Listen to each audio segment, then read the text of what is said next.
Hello po mga sambayanan karista at isang magandang pinagpalang umaga sa araw ng Linggo, April 14, 2024 kung saan magbabalik po tayo sa Ere Mangkelos TV para ibigay na naman po sa inyo ang siyam na pangarerang inihanda po ng Metrotorp.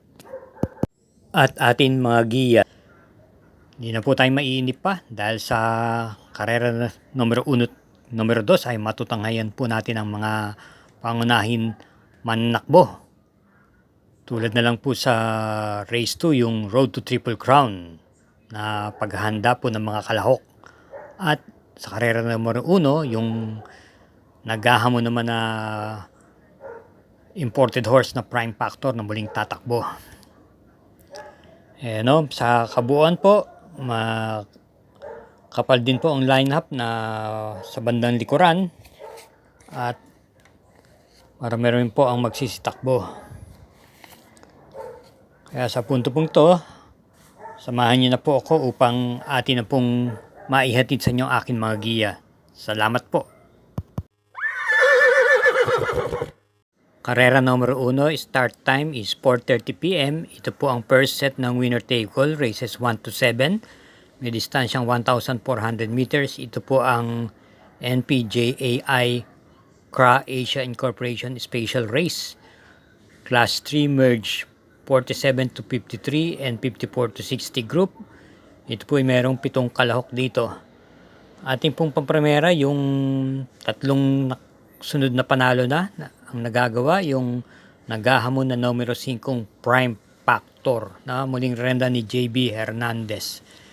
Ito'y nanalo muli noong April 7 kung saan sa kanyang mga kalaban ngayon ay halos mga tinalo niya na po. Gayunpaman, dahil maiksi naman po ang karera, binibigyan po natin ng slim chance yung panigunda natin na numero 2 na Shensis Spirit na isang dibandera. Muli, ang pili po natin sa karera numero 1, pampremera yung numero 5 Prime Factor at panigundo yung numero 2 Shensis Spirit.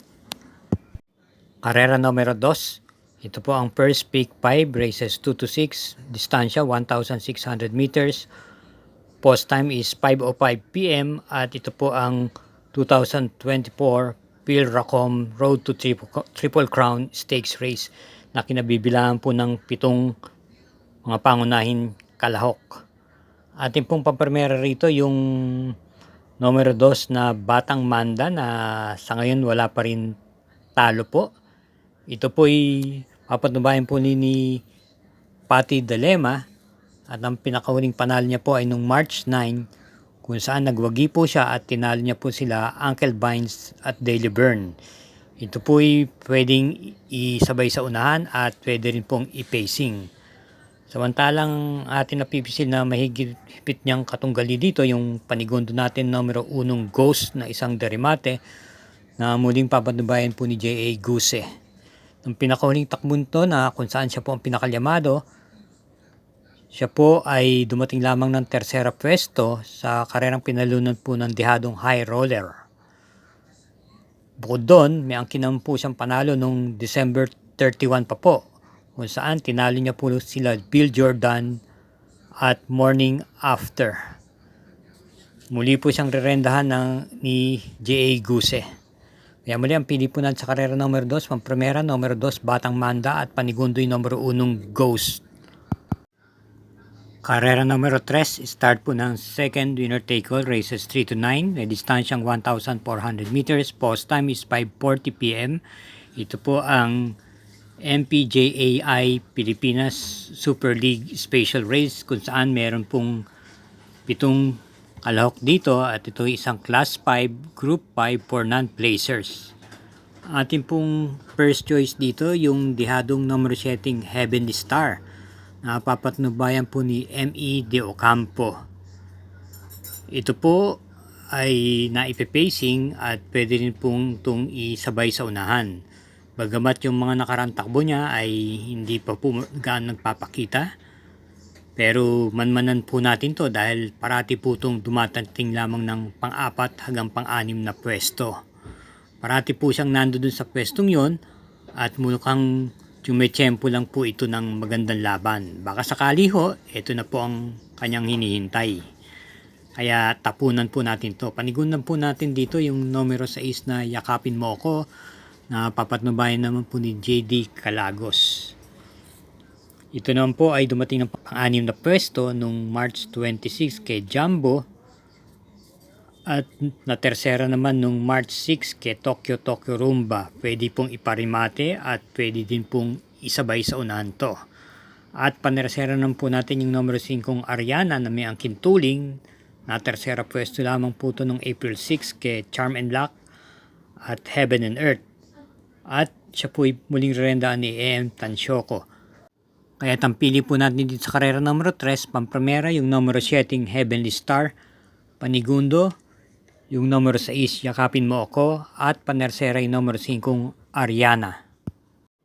Karera numero 4, start po ng pick 6, races 4 to 9. Ito po ang MPJAI FR Sevilla Industrial and Development Corp Special Race. May distansyang 1,400 meters ang Class 4 Group 22-27 split. At meron pong 8 kalahok dito. Ating pong napiling pang-primera rito yung kalahok numero 7 Graceful Gift na isang imported horse. Ito po ay kagagaling lang sa kapapanalo sa kanyang maiden race at tumakbo nung nakaraan nung April 6. Ito po ay dumating lamang po ng pang-5 pwesto sa kabayong nalong Fortissimo at magandang dilag. May kabigatan po ang kanyang laban doon.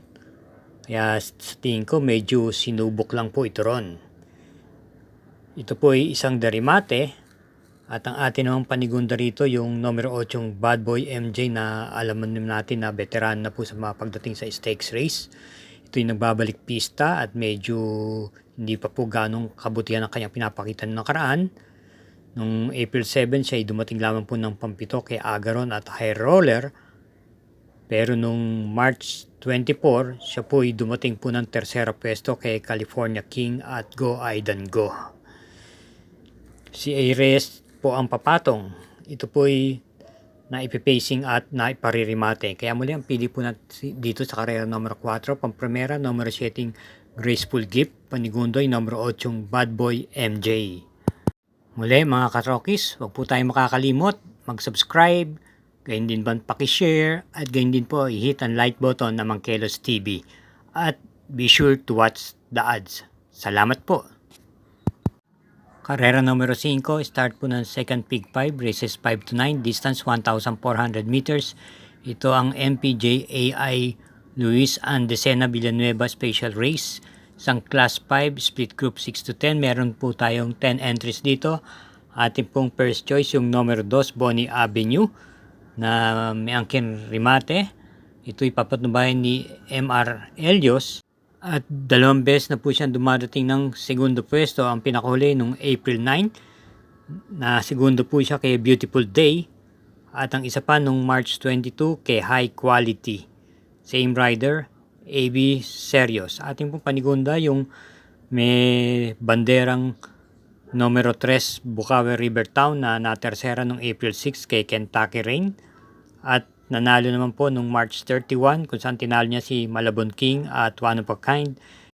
Same rider pa rin po ay AL Aguila po ang rerenda, at panersera naman po natin yung numero 4 Silver Lining na papanubayan po ni C. Penson. May angkin bilis at pwede pong i-pacing din. Ito po may angkin naman panalo nung February 23 pa kung saan tinalo niya po si Pendant at Nevada Scout. Ang pili po natin dito sa karera numero 5, pampremera numero 2 Bonnie Avenue, panigunda numero 3 Bukawi River Town, at panersera yung numero 4 Silver Lining. Karera numero 6, start po ng pick 4, races 6 to 9. Ito po ang NPJAI Vice Governor Leonardo M. Javier and Congresswoman Lolita E. Javier Special Race. May distansyang 1,400 meters. Ito po isang Class 5, split group 5 for placers, at may 11 kalahok po rito. Ang atin pong pampremera rito ay yung kalahok numero 11 Smarty Jazz na segunda pwesto po nung March 1 kay Tapos. Same rider pa rin po ang rerenda, si CS Pare Jr. At meron pa po itong isang takbo nung March 13 kung saan na kwarto pwesto naman po siya kay Laping Tiger. Ito po ay may angkin remate at pwede rin naman po itong ipacing lamang. Ating pong panigunda yung galing sa panalong numero 1 ang Bigote na may remate. Ito po ay nanalo nung March 16 kung saan tinalo niya po si Dolarama at Sweet City at siya po'y kinambyo ngayon ang renda kay RC Suson. At panersera po natin dito yung numero 5 Laping Inside na nakwarto pwesto lamang nung March 26 kay Great Angie at muling rendahan po siya ni JB Guerra at sa kanyang takbo po doon mukhang nakaploat lang po siya dahil nung 1/4 at half mile ay nanatiling panlima lang po at dumating lamang po ng kwarto pwesto. Kaya ang pili po natin sa karera numero 6, pampremera, numero 11 Smarty Jazz, panigundo, numero 1 ang Bigote, panersera yung numero 5 Laping Inside. Karera numero 7, ito po ay may distansyang 1,400 meters, isang Class 4, Group 16 to 21, split, and PJAI Rancho Santa Rosa Incorporation Special Race. Meron po tayong 11 kalok dito. At ang ating napipisil pampremera yung numero 4 Petron na dumating lamang po ng panglimang pwesto nung April 7 kila Easyway at Arrogante at ito'y kinambyo na po ang renda kay JT Sarate. Atin ang pong panigunda rito yung numero 9 Autumn Shower, nakakadalawang sunod na panalo na po. Ang pinakahuli ay nung March 13 kung saan tinalo niya po si El Mundo at nasundan po ito nung March 31 kung saan ang kanyang tinalo naman po ay sila Tulip Choice at Ice Shot. Ito po ay rerendaan ni N.I. Uy Jr. At ang atin naman pong panersera rito yung kalok numero 8 Bisyo Magserbisyo na isa rin ng pong derimate.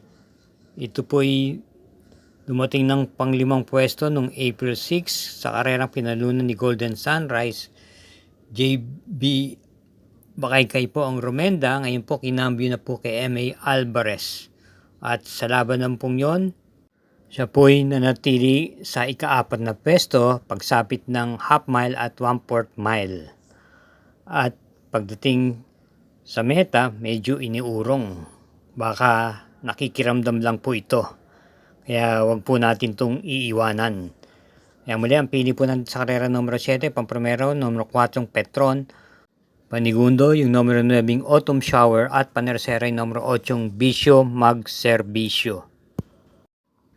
Karera numero 8, penultimate race. Ito po ay may distansyang 1,400 meters, isang NPJAI Marho Special Race. Isang class 5, split group 11 to 15 at meron po tayong 12 entries dito. Ating pong first choice, yung numero 7 Sundance na muling rendan po ni J.A. Guse. Ito po ay naipipacing at pwede rin pong iparemate. Nung pinakahuling takbo niya, maganda naman po ang ikinilos. Nasigunda po siya nung March 26 kay Seychelles. At may angkin panalong na itala nung February 9 kung saan ito'y nanalo ng Hugando at tinalo niya po si Grand Monarchs. At naman pong panigundo rito yung numero 12 Kalangaman Island na nakwarto pwesto nung April 7 kay Heavyweight at may angkin panalo nung March 26 at bago dito ay nanalo rin po siya. Kabilang sa kanyang tinalo ng March 26 ay si You Never Know. Same rider pa rin po si Espare Jr. Ito po'y convertible. Pwedeng iuna to may pagkakataon na ipipacing din po at na iparirimate.